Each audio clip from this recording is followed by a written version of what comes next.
पहले गल की है कि ओनू पुकारो जिहड़ा सब दी बोली सुनदा समझदा ते सब दी एक टाइम सुनदा। कोई दसो ऐसी जात जिहड़ी एक टाइम सब दी आवाज़ सुने है दे कोई? और नहीं कोई बंदा नहीं, कोई जात नहीं। दो बंदे हैं तीन बंदे बोलन ना, एक ही जबान है, पंजाबी बोलता उर्दू बोलता, तीनों कट्ठे बोलणगे ते मैं आखांगा या तुसी आखोगे यार एक बोले, एक दी गल समझ लैन दो फिर दूसरा बोले, वारी नाल बोलो। ते जेड़ा सारी कायनात दी एक टाइम सब दियां बोलियां सुनदा ते फिर पूरियां करदा कौन है? वो सिर्फ अल्लाह जे।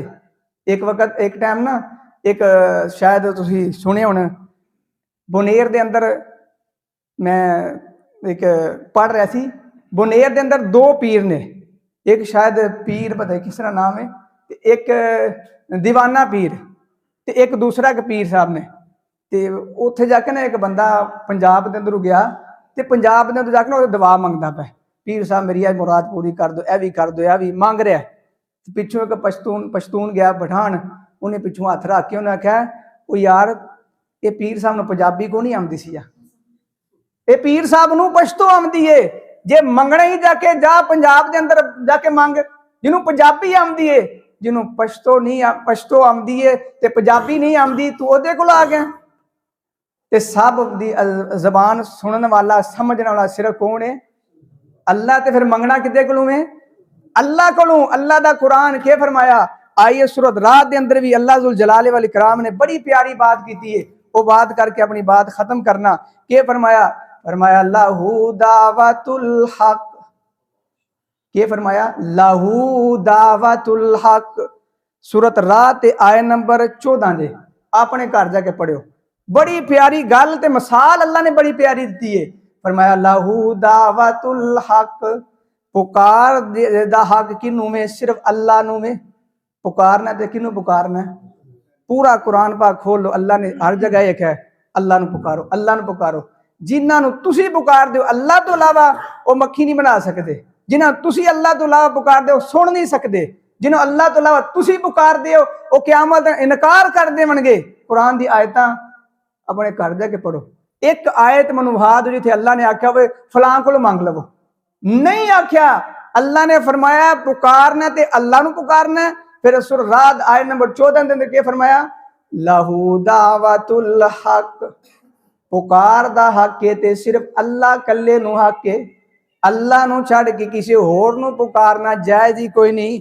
वल्लज़ीना यदऊना मिन दूनिही, जेड़ा बंदा अल्लाह नू छड़ के गैर नू पुकार दावे, ला यस्तजीबूना लहुम, वो तुहाडी सुनदे को नहीं, वो तुहाडी सुनदे को नहीं। बिशईइन, कोई भी सुन छोटी गल है वो भी नहीं तुहाडी सुन सकते। ते जेड़ा बंदा क्या करदा वे अल्लाह नू छड़ के गैर अल्लाह नू पुकारदा, ओदी मिसाल के दसी, इल्ला कबासिति कफ़ैही इलल मा।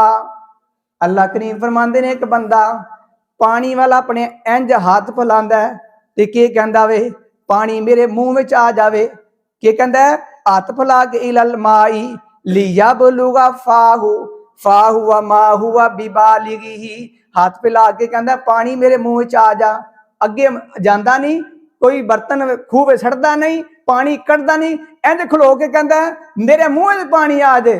ते अल्लाह करीम फरमांदे ने व मा हुआ बिबालिगी, ओदे मुंह तक पानी पहुंच सकता ही नहीं, जिन्नी तक डोल नहीं पान लगा उन्नी देर तक वो पानी करीब लाएगा, फिर मुंह न लाएगा ते पहुंचेगा। अगर नहीं करेगा तो सारी जिंदगी खलो के पुकारता रहेगा, पानी कदे मुंह दे कोल आ सकता नहीं, पानी तुम्हारी गल सुन सकता नहीं। जेड़ा अल्लाह नू छड़ के ते गैरुल्लाह नू पुकारदा है ते अल्लाह करीम फरमांदे ने वो इंज ही है, किसी कबर किसी शजर किसी बुजुर्ग फोतशुदा ओदे कबर ते जाके किसी बुत दे सामने खलो के इंज प्या मंगे पूरी जिंदगी।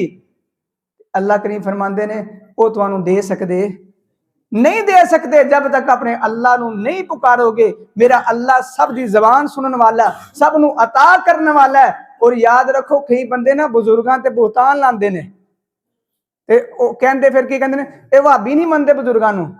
मैं क्या बुजुर्गों नू 80 मनने आ, ਤੁਸੀਂ ਤੇ ਬਜ਼ੁਰਗ ਮੰਨਦੇ ਹੋ ਸਿਰਫ ਖਾਣ ਵਾਸਤੇ। ਜਿਹੜਾ ਉਹਨਾਂ ਦੀ ਦਾਵਤ ਹੈ ਨਾ, ਉਹ ਸਿਰਫ ਅਸੀਂ ਮੰਨਦੇ ਆ। ਜਿਹੜਾ ਪੈਗਾਮ ਉਹਨਾਂ ਨੇ ਪਹੁੰਚਾਇਆ ਅਸੀਂ ਮੰਨਦੇ ਆ, ਉਹੀ ਪੈਗਾਮ ਅਸੀਂ ਲੋਕਾਂ ਤੱਕ ਪਹੁੰਚਾਉਂਦੇ ਆ। ਤੇ ਫਿਰ ਮੰਨਦਾ ਅਸਲ ਦੇ ਅੰਦਰ ਕੌਣ ਹੈ? ਜਿਹੜਾ ਉਹਨੇ ਦਾਵਤ ਮੰਨਦਾ, ਜਦੋਂ ਉਹਨਾਂ ਦੇ ਆਖੇ ਲੱਗਦਾ। ਛੋਟੀ ਜਿਹੀ